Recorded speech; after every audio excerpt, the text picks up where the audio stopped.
వేదిక మీద ఉన్న మా మండల స్థాయి నాయకులు నేను లేనప్పుడు వాళ్ళే రేవంత్ రెడ్డిలై ఇక్కడ పార్టీ కార్యక్రమాలు ప్రభుత్వ సంక్షేమ పథకాలను అమలు చేసే వాళ్లకు ఇక్కడ గెలిచి వచ్చిన మా సర్పంచులకు మా సోదరిమణులకు అందరికీ నా సూచన, ఎన్నికలు ముగిసినాయి, ఇక రాజకీయాలు లేవు.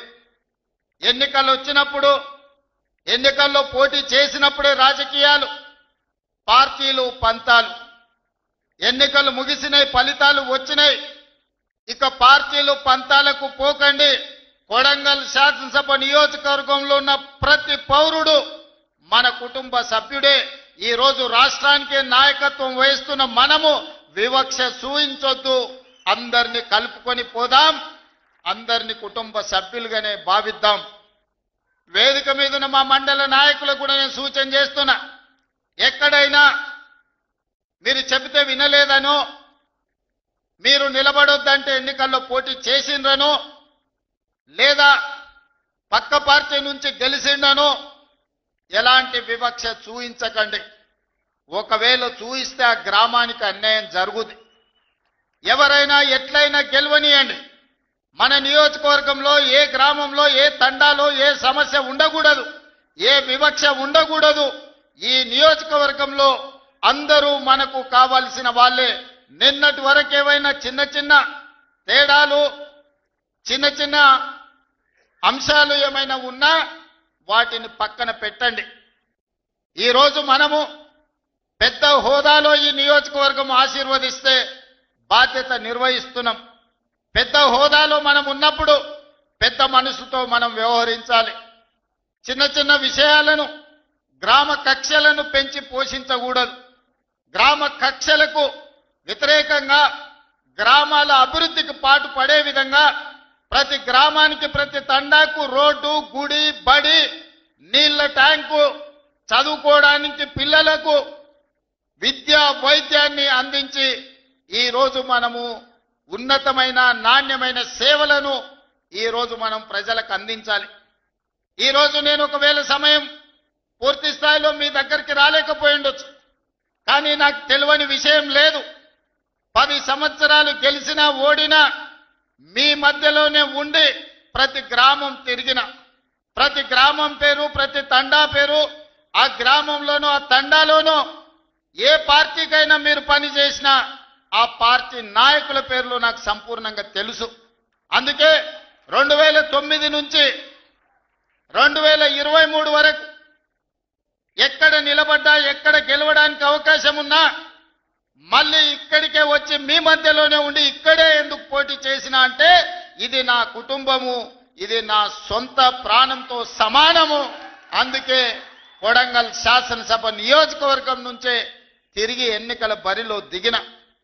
2018లో కుట్ర జరిగి ఓటమి చెందినా మీరు నిండు మనసుతో మళ్ళీ మల్కాజ్గిరి పార్లమెంట్లో నిలబడితే వందలాది వేలాది మంది కార్యకర్తలు ఇక్కడి నుంచి అక్కడికి వచ్చి సొంత ఖర్చులు పెట్టుకొని ఇల్లు తిరిగి కాళ్ళకు దండం పెట్టి అక్కడ ఉన్న ఓటర్లకు మా కొడంగల్లో అనుకోని తప్పిదం జరిగింది, ఈ రాష్ట్రానికి నష్టం జరుగుద్ది, మా అన్న ఓడిపోతే మల్కాజ్గిరి పార్లమెంట్లో అని మీరే తిరిగి 35 లక్షల ఓట్లున్న మల్కాజ్గిరిలో 14 రోజుల్లో మళ్ళీ ఇక్కడి నుంచి వచ్చిన కొడంగల్ కార్యకర్తలే ఆనాడు అవిరాళమైన కృషి చేసి గెలిపించడం జరిగింది.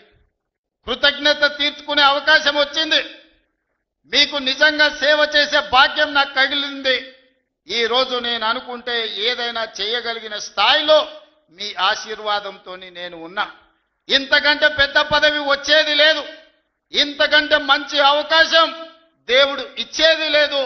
ఇంత గొప్ప అవకాశం, ఇంత మంచి పని చేసే అవకాశం వచ్చింది ఈనాడు. అందుకే మా సర్పంచులకు, ముఖ్యంగా మా మహిళా సర్పంచులకు, ఇంజనీరింగ్ చదువుకున్న ఆడబిడ్డలు కూడా ఈరోజు సర్పంచులుగా గెలిచి ఉద్యోగాలు వదులుకొని ఈరోజు ప్రజా జీవితంలోకి వచ్చిండ్రు. వాళ్ళందరికీ నా సూచన ఒక్కటే, మీ గ్రామానికి ఏం కావాలనో మీరు ప్రణాళికలు సిద్ధం చేసుకోండి. ఈ వేదిక మీద నుంచి రాష్ట్రంలో గెలిచిన 12,706 మంది సర్పంచులకు నేను సూచన చేస్తున్నా, ప్రత్యేకంగా స్పెషల్ డెవలప్మెంట్ ఫండ్ చిన్న గ్రామాలకు 5 లక్షలు, పెద్ద గ్రామాలకు 10 లక్షలు యథావిధిగా మీ గ్రామాలకు వచ్చే నిధులు కాకుండా స్పెషల్ డెవలప్మెంట్ ఫండ్ ముఖ్యమంత్రి నిధి నుంచి మేజర్ గ్రామ పంచాయతీలకు 10 లక్షలు, చిన్న గ్రామ పంచాయతీలకు 5 లక్షలు నూతన సంవత్సరంలో మీకు ఇచ్చే బాధ్యత నాది అని ఈ వేదిక మీద నుంచి తెలియజేస్తున్నా. కేంద్ర ప్రభుత్వం నుంచి, రాష్ట్ర ప్రభుత్వం నుంచి వచ్చే నిధులకు ఈ నిధులు అదనం. ఇవాళ మీరందరూ గ్రామంలో ఏదో చెప్పి ఉంటారు, ఎన్నికలకు పోయినప్పుడు ప్రభుత్వం నుంచి వచ్చే నిధులు మీకు సరిపోకపోవచ్చు, లేదా మీరు ఏదైనా ప్రత్యేక మాట ఇస్తే ఆ మాట నిలబెట్టుకోవాలంటే మీకు కష్టం అవుతుండొచ్చు. అందుకే సర్పంచుల గౌరవం నిలబెట్టడానికి, గ్రామంలో మీ మర్యాద పెంచడానికి చిన్న గ్రామ సర్పంచులకు 5 లక్షలు, పెద్ద గ్రామ సర్పంచులకు 10 లక్షల రూపాయలు స్పెషల్ డెవలప్మెంట్ ఫండ్ నుంచి ఎమ్మెల్యేలకు సంబంధం లేకుండా, ఎంపీలకు సంబంధం లేకుండా, మంత్రులకు సంబంధం లేకుండా ప్రత్యక్షంగా ముఖ్యమంత్రి నుంచి సర్పంచులకు నిధులు పంపించే బాధ్యత నేను తీసుకుంటా. ఈ కొడంగల్ వేదిక మీద నుంచి మా సర్పంచులందరికీ నేను విజ్ఞప్తి చేస్తున్నా, ప్రణాళికలు సిద్ధం చేసుకోండి. మీరు ఇచ్చిన మాట నిలబెట్టుకోవడానికి మీ గ్రామంలో దీర్ఘకాలికంగా వాయిదా పడుతున్న సమస్యను పరిష్కరించుకోవడానికి మీరు ఈ నిధులను ఉపయోగించండి. దాంతో మా సర్పంచ్ గారు ఇచ్చిన మాట నిలబెట్టుకున్నారు. ముఖ్యమంత్రి గారి నుంచే డైరెక్ట్గా ప్రత్యక్షంగా నిధులు తెచ్చుకోగలిగిన మా సర్పంచులని మీ గౌరవం నిలబడుతుంది, మీ మర్యాద పెరుగుతుంది. అందుకే ప్రత్యక్షంగా ఈనాడు ఈ గ్రామ సర్పంచులకు నిధులు ఇవ్వాలి అని నిర్ణయం తీసుకున్నా. మిత్రులారా, ఈ వేదిక మీద నుంచి తెలంగాణ ప్రజలకు నేను సూచన చేస్తున్నా. 2023 డిసెంబర్లో మీరు ఆశీర్వదించి మెజారిటీ ఇచ్చి ప్రభుత్వాన్ని ఏర్పాటు చేసి 2 సంవత్సరాలు నిండుగా పూర్తి చేసుకున్నాం. ఆనాటి నుంచి ఈనాటి వరకు గత 10 సంవత్సరాలలో ఆ ప్రభుత్వం ఇవ్వని రేషన్ కార్డులు ప్రతి గ్రామంలో ఇచ్చినాం. ఇవాళ మీ గ్రామంలో ఎవరికైనా రేషన్ కార్డులు రాకపోతే గ్రామ సర్పంచులందరికీ విజ్ఞప్తి చేస్తున్నా, ఇల్లు తిరగండి, పేర్లు రాసుకోండి, ప్రతి ఇంటికి రేషన్ కార్డు ఇచ్చే బాధ్యత రాష్ట్ర ప్రభుత్వం తీసుకుంటుంది. దాంతో మీకు గ్రామాల మీద పట్టు పెరుగుతుంది. ఈనాడు దొడ్డు బియ్యం తినాలంటే బర్లకు దానా పెట్టేది. మరి ఈరోజు మా ఆడబిడ్డలు సర్పంచులు వచ్చారు, దొడ్డు బియ్యంతో నేను కాలం పోయింది, ఈరోజు సన్న బియ్యం తినాలి, ప్రభుత్వం ఇచ్చే సన్న బియ్యంతో సంటి బిడ్డలకు మీరు పౌష్టికాహారం పెట్టాలని. ఇవాళ తెలంగాణ రాష్ట్రంలో 3,10,00,000 మందికి సన్న బియ్యం అందిస్తున్నాం. ఇంకెవరికైనా సన్న బియ్యం అందకపోతే మీరు పేర్లు రాసుకరండి, ప్రతి వ్యక్తికి సన్న బియ్యం 6 కిలోలు వాళ్ళ ఇంటికి పంపించే బాధ్యత మీరు తీసుకోండి. మీ తరఫున మీకు బియ్యం ఇచ్చే బాధ్యత నేను తీసుకుంటా. అదేవిధంగా పేదవాళ్లకు ప్రతి ఇంటికి 200 యూనిట్లు ఉచిత విద్యుత్తు ఇస్తామని చెప్పినాం. ఏ పేదవాడి ఇంటికైనా ఉచిత విద్యుత్తు 200 యూనిట్లు రాకపోతే వాళ్ళ పేర్లు రాసుకోండి. మీరు రాసిన ప్రతి ఇంటికి ఉచితంగా 200 యూనిట్లు విద్యుత్ ఇచ్చే బాధ్యత మీ అన్న, మీ సోదరుడిగా నేను తీసుకుంటా. అదేవిధంగా రైతు భరోసా 9 రోజుల్లో 9,000 కోట్లు మీ ఖాతాలో వేయడం జరిగింది. 69 లక్షల పైచిలకు రైతులకు రైతు భరోసా వేసినాం. ఇంకా కూడా ఎక్కడైనా తండాలలో, గూడెలలో, మారుమూల పల్లెల్లో ఏదైనా రైతుకు రైతు భరోసా రాకపోతే గ్రామ సర్పంచులకు నేను విజ్ఞప్తి చేస్తున్నా, మీరు రాసుకొని రాండి. రైతు భరోసా నిధులు ఎకరాకు సంవత్సరానికి 12,000 రూపాయలు వాళ్ళ ఖాతాలో వేసే బాధ్యత మనం తీసుకుందాం. అదేవిధంగా ఈనాడు ఆడబిడ్డలకు ఆర్టీసీలో ఉచిత బస్సు ప్రయాణం ఇచ్చినాం. ఏ ఆడబిడ్డకైనా బస్సులో ఎవరైనా బస్సు కిరాయి అడిగితే నా దృష్టికి తీసుకురండి. ఆ కండక్టర్కు, డ్రైవర్కు చెప్పండి, ఒకవేళ కిరాయి పైసలు ఎక్కడైనా అడిగితే మా అన్నకి చెప్తాం, మా అన్నకి చెప్తే నీ నౌకరి ఊడుతుందని వాళ్ళకి చెప్పండి ధైర్యంగా.